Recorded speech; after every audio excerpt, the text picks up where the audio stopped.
Hello, I'm Vigil and this is my stream journal. The date is 6/27/2022. The time is 9:46 a.m. Things are going well. I'm depressed because I'm moving out of schizoid position into a depressive position. It's the only rationalization I have for why I'm depressed. I hate this city. It's just a giant, human trafficking ring, essentially. It's annoying. So when I was younger, I was sadistically, emotionally and psychologically abused by the community, putting me on display, mocking my existence, essentially, for 20 years. And, what longer than that? I'm 30, so it'd be 30 years. Saying shit like you kiss your mother with that mouth after they knew I had been kissed forcibly by grown men against my will, and, fucked up my ability to hold intimacy with my mother, and they used to make pithy comments about it. And then that's the tip of what was done to me. And this community that operated the whole program is still convinced they're morally just crusaders of some stupid ideology. And it's all in plain sight. Obviously this sounds insane, which is why they're able to label me crazy and bury me. But the reality is Great Falls is operating a giant human trafficking ring, and I'm part of it. In it, I'm unfortunately slave to it, because they have decided it's in the best interest of themselves. But when I talk about this stuff, they label me crazy and they threaten to hurt me if I tell people about it.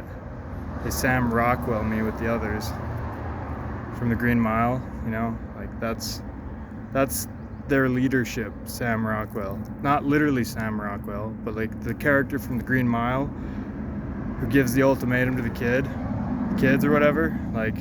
That's Great Falls in a nutshell.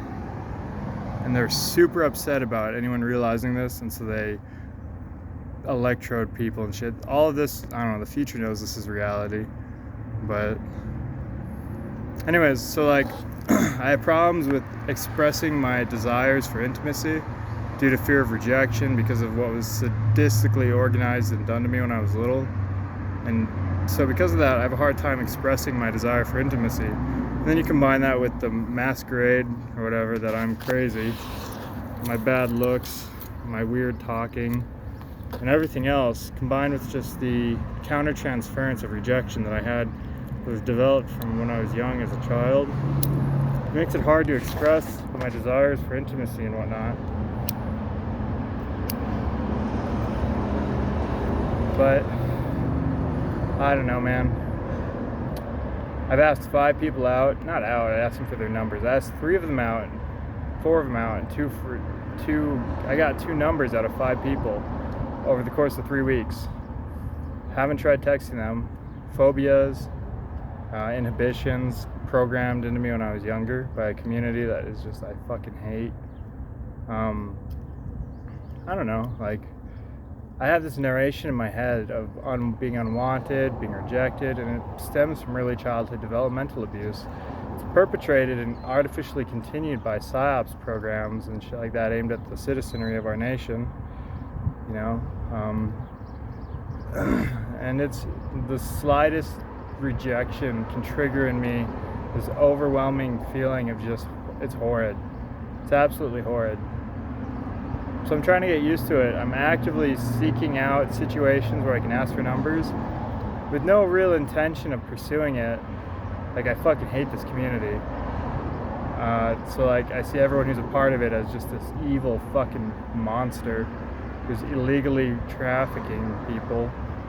And but so that's not the point. The point is to get used to trying to get other people, intimacy with other people, simply by getting their numbers. And then obviously I'm a human being, so I crave intimacy, like sex and love and cuddling and all that other shit, obviously I crave that probably more than most people because of the developmental abuse. But I don't know, the whole point of this summer is just to get used to being rejected, or to overcome the fear of rejection so I can put myself out there more. So after the human trafficking ring that is Great Falls falls apart, like, that I'll be able to openly express my desires for interacting with other people on a level that is past the acquaintance level.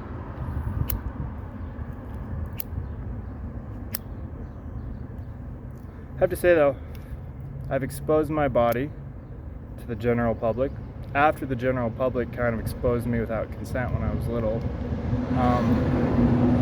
But like, so being seen completely naked is so much less than forcibly being put on display with your mind open without consent or the ability to stop it, and then being guilted and blamed by the people who did it, saying you consented to it.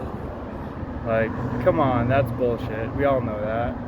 And the idea that I was guilty of a crime that I'll only serve a year for if I sign these papers, come on, that's bullshit. And like, the drugging, the torture, the labeling, the false accusations, the remote controlling, the reality that you guys have created, which is one of neglect and abuse that you perpetrated against me when I was little. Like, the Scotsman song and all the other songs, Marvin, I Love You and shit, the things that really fucked me up mentally and emotionally, which were artificially engineered and put into my environment.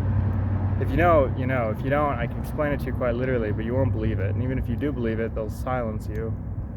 But, like, come on. Like, this is one of the worst communities in human history. To artificially engineer a child's existence just so you can break his will later in life and rob him of his intellectual property, and using his mother as like the means to perpetrate it, and his father's lies and shit. Like,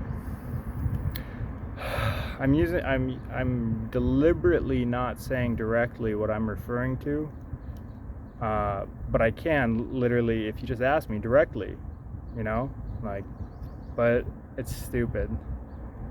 The fact that we're neurolaced without consent, being remote controlled at key choice points in our lives, being abused sexually and mentally and emotionally when we're little, so later in life you can say we're guilty because you stole our innocence from us and framed us with the neurolaces you put in us.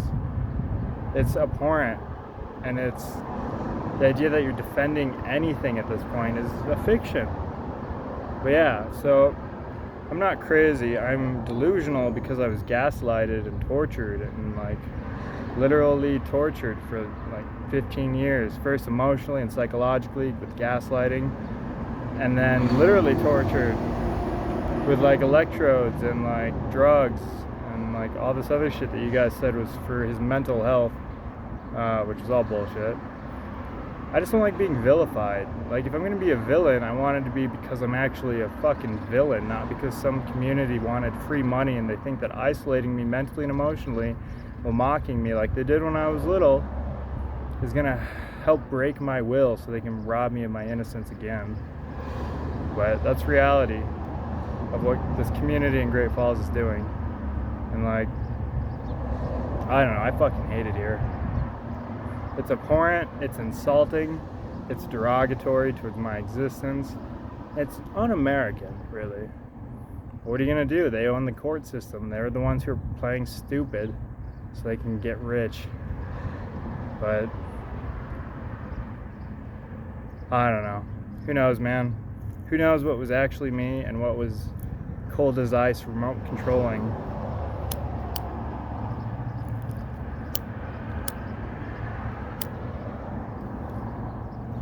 Nothing anyone can do about it.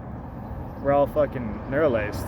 And if you try to voice objection, they'll neurolace you into something that's abhorrent and then say you are at fault for being remote controlled into it, like I was.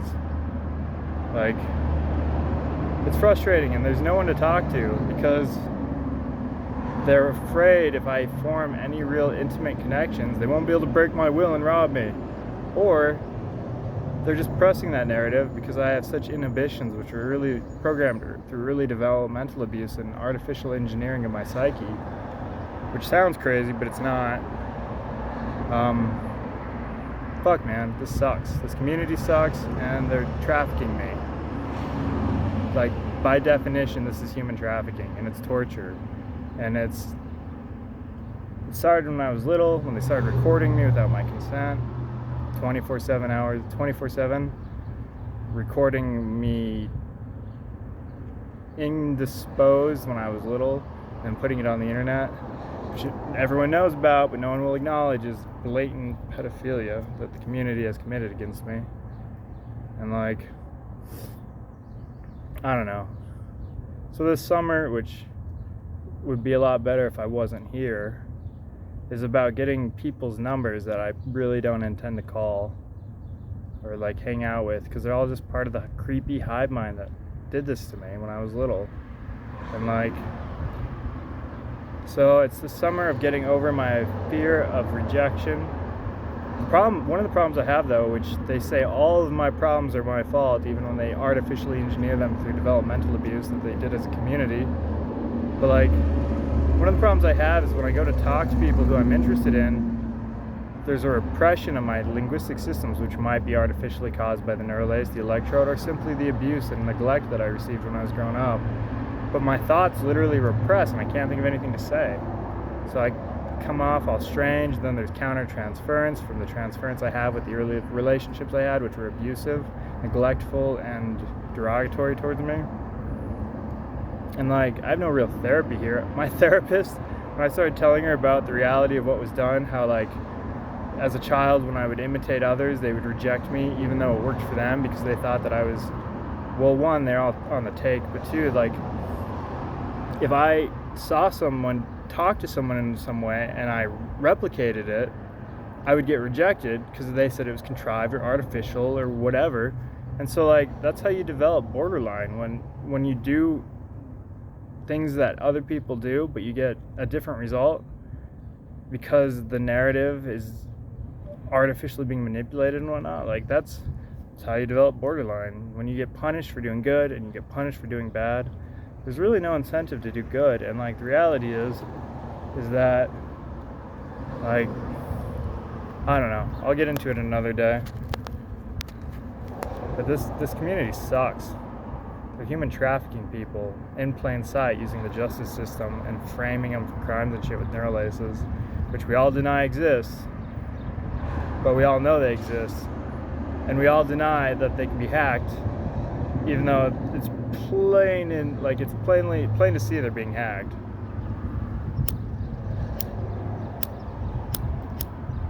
My mother, right before the fire, when we were eating Chinese food, stopped, deadpan, looked at me and said he has complete control over me, and then went back to what she was doing.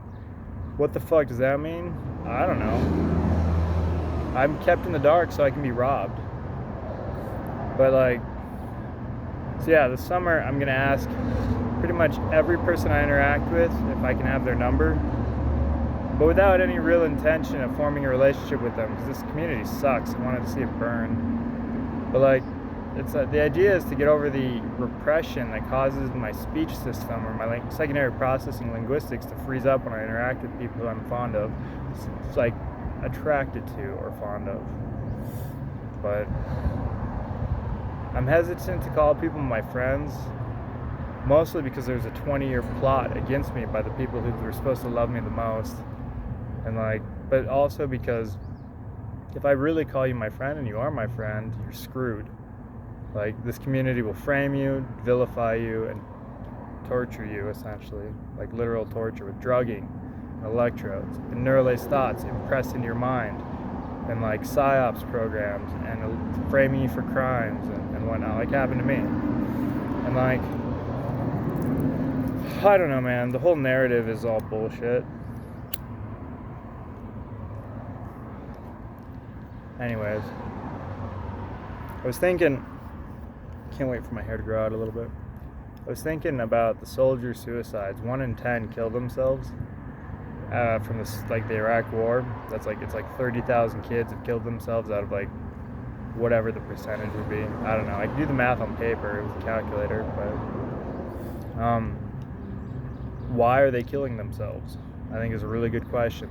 I did an analysis, and there's several types of PTSD from what I can discern. And I've figured out treatments for all of them, which should be therapeutic and effective. So I don't like seeing young kids who are forced into something with false notions of patriotism, did horrible things under orders, come home and kill themselves. I'd rather see them have this conversion, not into a religion, but conversion from a guilt complex or like a PTSD trauma into a dedication or devotion to a cause. It doesn't matter what the cause is. It can be something trivial, like picking up trash on the side of the road.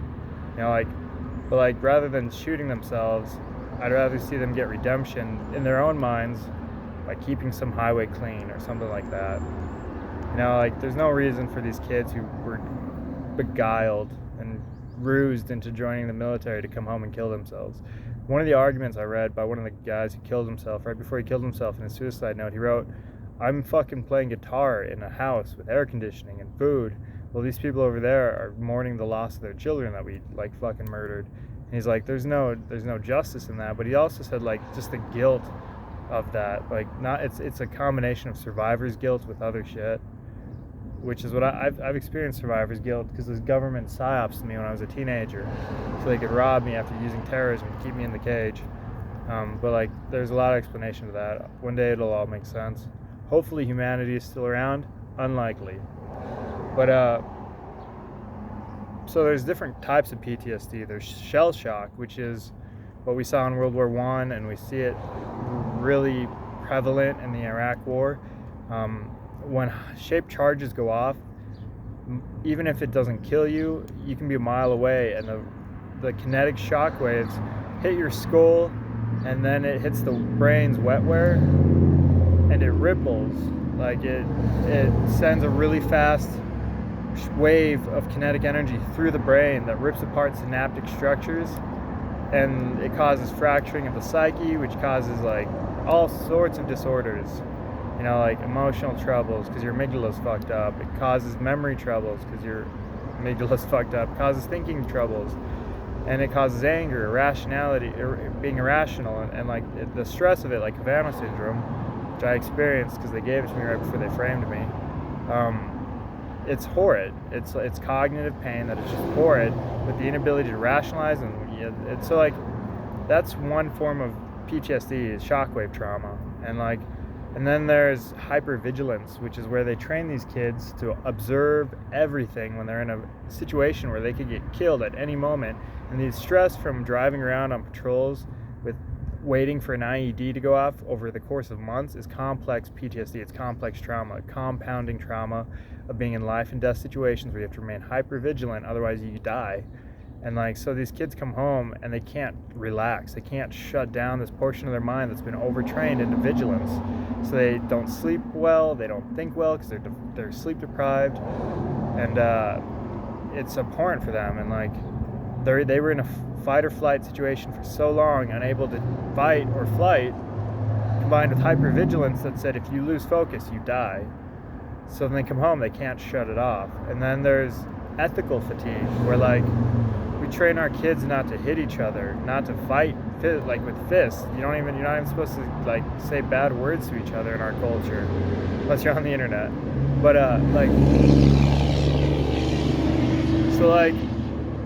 this ethical fatigue is we trained our kids that murder is wrong, that you're not supposed to hit each other, and then we send them to war and they kill a bunch of people because they're told to and trained to, and they have massive kill counts because the weapons, asymmetry of the weapon systems, we have Apaches and they had Zoots, or World War II weaponry and shit, so it wasn't even a competition. We lost 150 people in the invasion. They lost 1 million. Weapon systems were completely lopsided. Anyways, so they have ethical fatigue. There's one more type of PTSD. I'm trying to think of it.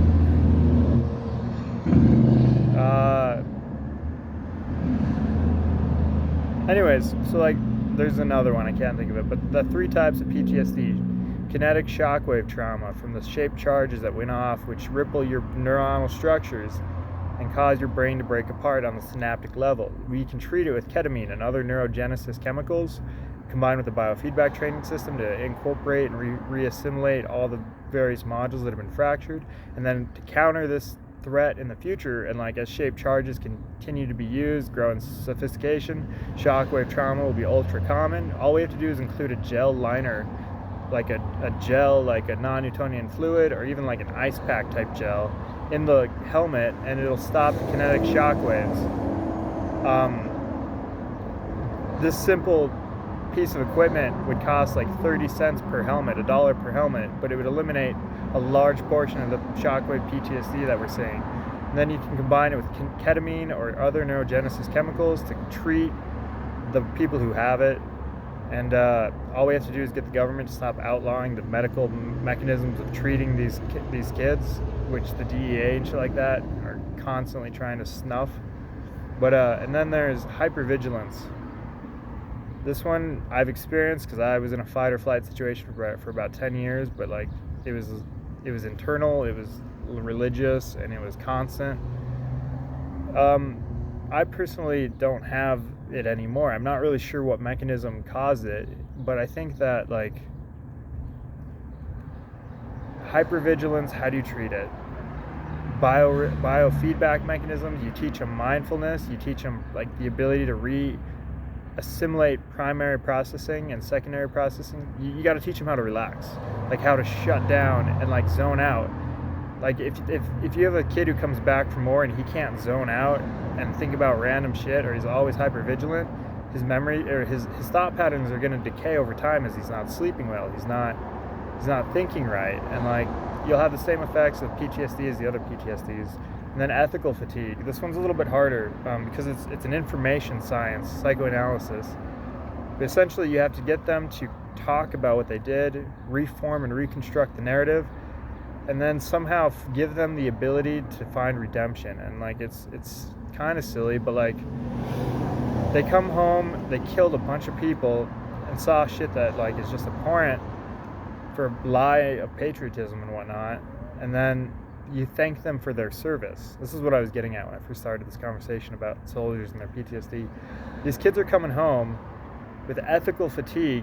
They just killed a bunch of innocent people, and you're thanking them for their service, and you're wondering why the suicide rates are so high. It's insulting to them. Like, the dude, read their suicide notes. It talks about how, like, we killed innocent people. We're over here enjoying our luxuries of life while they're starving to death. And then you thank them for it. Like, it's insulting, and you can't fucking empathize with them. So you think that this blind patriotism, and they come home and they're homeless, they're drug users, they're being targeted by the government, they're on fucking watch lists for their skill sets that they learned, and they're furious, but there's nothing they can do because they can't organize because the government shuts them down every time they do. They start to form militias and they get vilified, and like, but yeah, so those are the types of PTSD that I've been able to recognize, the various treatments for them, and I hope this prevents some suicides. Like if you're a kid who went to war, did horrible things, experienced shockwave trauma, ethical fatigue, or you just can't get out of this hypervigilance, there is a future for you. It'll require you to endure really intolerable shit, and it might take a while, but you can find there's meaning for life and there's redemption for you, even if you did horrible things. Like, it's like there's an episode, or there's a movie called Gandhi, about Gandhi. I read some of his autobiography. I think the dude's a jerk, to be honest, arrogant as fuck, but I know that's counterintuitive because it's Gandhi, but read his autobiography, see if you see what I saw. But there is so many problems with our world right now, and there always has been. It's a chaotic place, and it's the way it should be. It should be a chaos on the planet. Otherwise, we're all subject to structure and order of another man's will, which is abhorrent to me. But find something that betters the community, any community in the world, and then devote yourself to it if you're having ethical fatigue. Forgive yourself, reconstruct the narrative, give yourself grace, but then pick something that has meaning to you, and it can be anything. Teaching kids guitar, like you came home, you killed people, you're distraught about it, you can't get the images out of your head because they're flashing PTSD, because the way flashbacks work is that you have neurons that push forward thoughts in your mind and neurons that inhibit them. It's how the cybernetic system works. But like the thoughts that once you become an invalid, which is where your inner memory shuts down and like your inner vision shuts down and you can't really see anything inside your head because of the trauma, like you can't process the memories and stuff because they're so traumatic, the only thoughts that can get into your conscious mind from through the preconscious inhibitors, which were overtrained because everything you were thinking about was so abhorrent that your mind repressed it and suppressed it. You suppressed it, which is artificially doing it, and then it automatically represses because you're training the brain to repress it.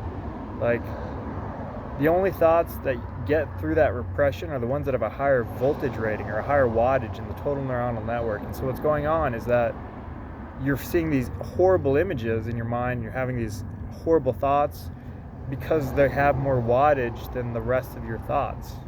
And so the shocking thoughts are what you see. The traumatic thoughts that are abhorrent are what you see in your mind after you become an invalid from trauma, because your neurons are repressing it, and you need a higher wattage of neurons to get over that suppression. And the only thing that gets through it is something that you find emotionally shocking, because the shocking aspect of it adds neuronal weighting to it. But if you have shockwave trauma, look into ketamine.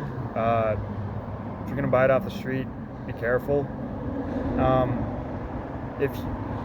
Do it in a trained program. Read about it. Try to find a doctor who's doing experiments on it if you can. If you want to do it legally, if you can't do it legally, I can't directly suggest it because of the way our nation is constructed right now. Neurogenesis chemicals, which is what ketamine does, is it grows synaptic structures. You got to combine it with a training program. I suggest you get mental health therapy and you go to college, and you read as you're doing this program, and you study, you write, you create a journal, you do feedback mechanisms to retrain your brain into the whole thing. And if you're having ethical fatigue, you have to find something that helps other people and then devote your life to it. I think it's better than suicide. It'll be harder than suicide, but the suicide note I read talked about how the DEA wasn't allowing him to use shrooms or ketamine or all the other chemicals that were originally used in the 1960s to treat patients in psychotherapeutic situations or environments. He talked about how he was playing guitar, making music after he just killed all these people in another country, and the country's still in ruins. And he thought that it was unjust for him to continue living and learning and enjoying his life after what he had done. And I think that that's a very prevalent argument among the suicides who came home.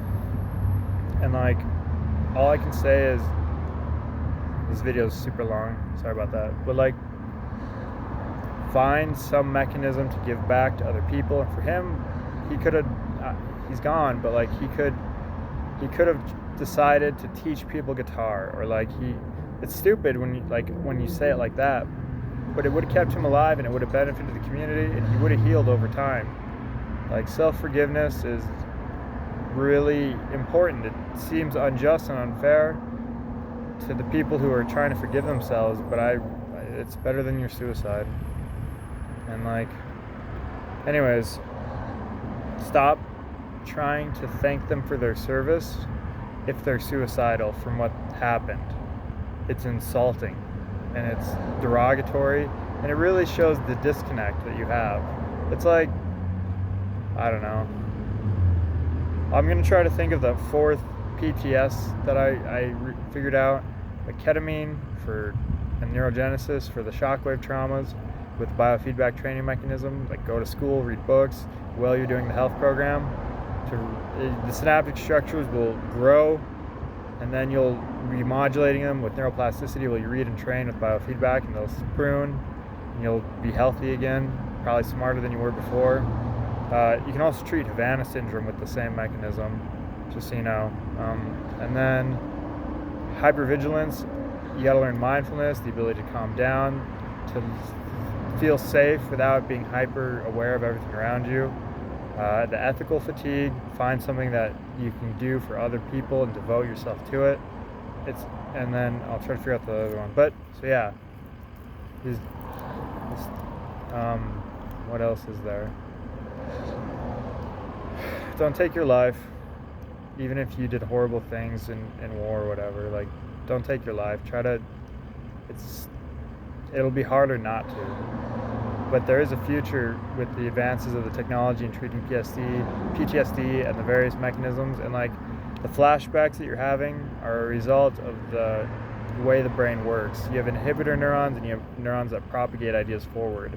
The inhibitor neurons that you had, the reason you can't see anything or imagine anything in your head is because you're invalid as a result of suppressing your inner thoughts until they started automatically repressing. And then in order to get an image past this suppressive inhibitor neuronal structure, I said this already, but I reiterate a lot, you have to have a higher wattage. And the only thing that really adds wattage to the images and thoughts is emotional reactions to it. So like, if you think something is abhorrent when you're an invalid from trauma, it'll come into your mind in flashing images because you find it abhorrent, and like over time this just degrades you. It grows compoundingly worse, but you're suffering. So like those who were hit with like shockwave trauma, that's a PTSD event, but it damaged the brain structures. Those who are hypervigilant or ethically fatigued, that's complex trauma, complex PTSD, which is from compounding exposure to events that threatened your life, or you threaten the lives of others that you love, or cause you to do things that you wouldn't have normally done. I don't know, if like, it's important that you stay alive for whatever reason. You've got to find the reason, and you got to learn and what type of PTSD you have. You know, like I probably make a questionnaire and write but like, there's redemption for you guys, both from the brain structural viewpoint, like the technical correction of the neuronal synaptic damages. You can retrain your modules to be less hypervigilant, so you can sleep and relax again, so you don't think as crazy anymore. And the ethical fatigue, you guys can find forgiveness and whatnot, but like, yeah, I haven't done a video in a while, and like my train of thought is all screwy right now. I do hate this city. It's a human trafficking ring masquerading as a justice system, and like, obviously it is this. But what else is going on? I've decided I want to build a religion, and I'm going to build temples throughout the multiverse. It's a long-term goal, but apotheosis is really shaping up. So it's the religion that says no one can know God if there is a creator, but the human potential, or the potential of all sentient free will beings, is essentially godhood. Even if you read the Bible, it says made in their image, and like it's God's talking. So like apotheosis is about creating yourself and like ascending to a higher state of like meta-humanity or godhood. And I use the term godhood in the sense that the Greeks used it, I've discussed this before, but there's a lot of various terms that God, or like there's a lot of different type of pragmatic meaning for the semantic word God.